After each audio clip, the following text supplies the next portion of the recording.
Hello friends, this is Harvey Mandan. Welcome to the review of the Sony Xperia Z.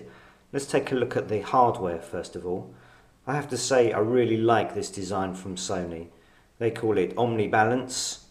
It's just a pure, simple, symmetrical design.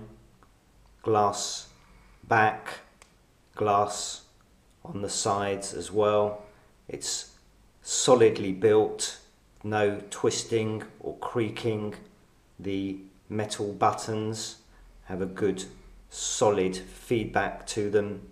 The ports are covered with these flaps securely attached and easy to replace just with one push.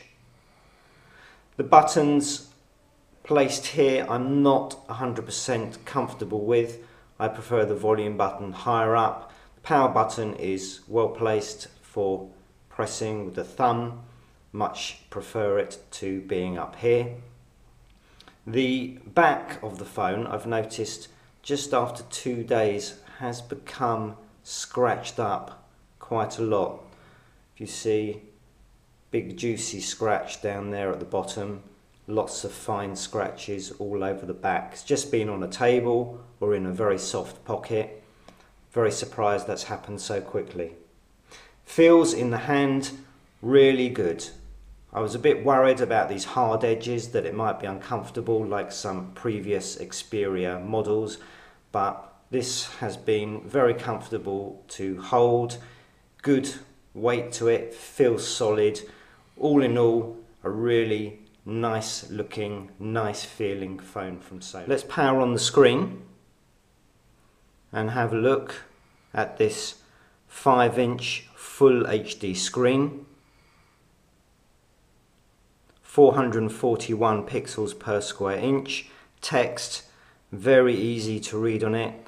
The whites are very white, as you would expect from an LCD screen compared to a Super AMOLED, which has slightly bluish whites. The only criticism I would have of this screen are the viewing angles. If we compare it to the Super AMOLED, we can see they look more or less the same contrast, slightly more natural colours on the LCD, but as soon as we start to increase the viewing angle on these, the TFT panel very quickly washes out.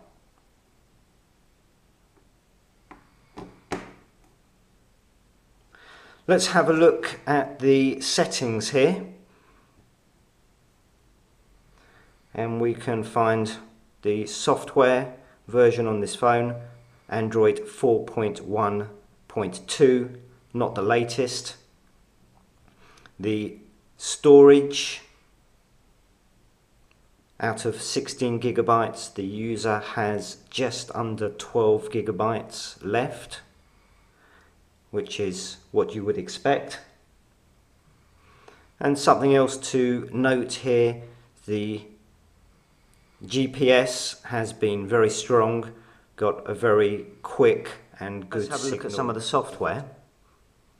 The launcher is pretty good compared to other OEM launchers, though does lack a lot of the features you would find in custom launchers.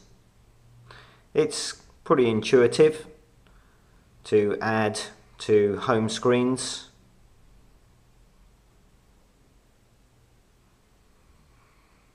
Some nice touches.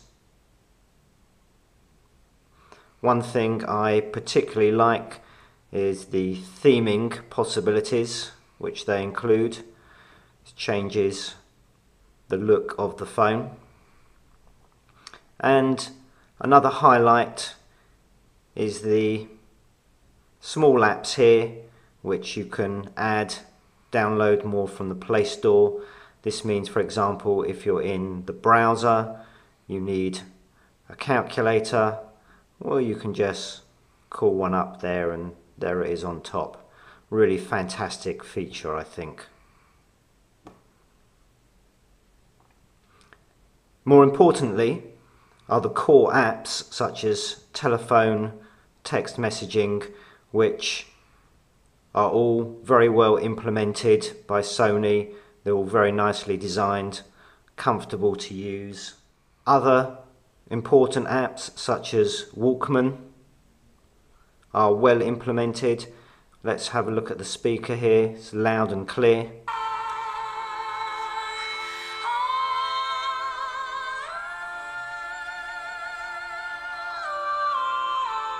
As you might expect, powered by a quad-core S4 Pro running at 1500 MHz, the phone is very snappy. There's no lag.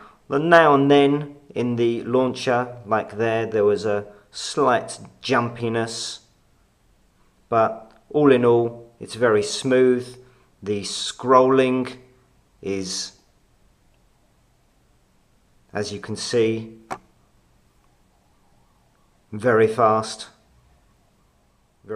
response, even from Chrome, which is not known as the smoothest browser.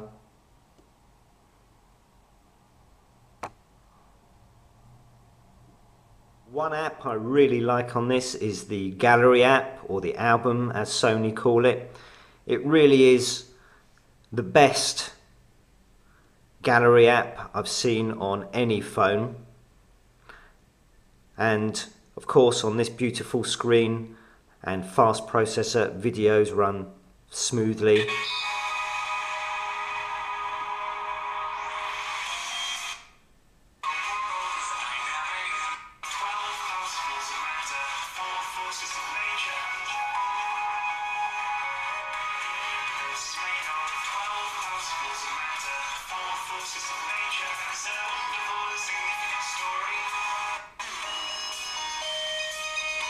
Really is a pleasure to watch videos on this screen. I know people like their benchmarks, so I did a couple earlier. This is Antutu 20,622, which puts it just below the currently non-existing Galaxy S4. Quadrant standard 8,181. We'll run another one of those right now just to check. And while this is running, I will tell you about the battery, which is a 2,330 milliamp hour battery. From my usage over the last couple of days, I would say it's no weaker, no stronger than any other high-end Android phone that I've used. In other words, it will get you through a day with a little to spare, but really no more than that. You'll be charging it more or less every night. One time I did reboot and it dropped dramatically from 50% to 20%, so that might indicate some problem with the fuel gauge like the Galaxy S2 has. But let's have a look at the results here. 8,134, so look at the camera. Consistent. It's a 13 megapixel unit and does start surprisingly slowly from a cold start. Takes at least 4 or 5 seconds to start there. Has an superior auto feature, which when activated drops to 12 megapixels. That handles lighting conditions, etc. for you.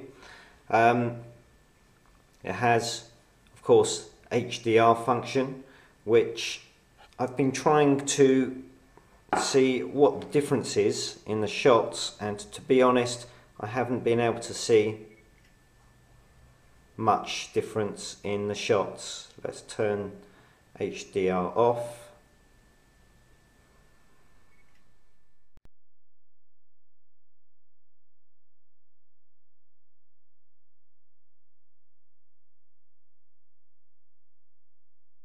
So I've been really impressed with this Xperia Z. The build quality is excellent, the design is really great, the stock operating system is better than most, and it feels good in the hand. It's a nice phone to have and to use.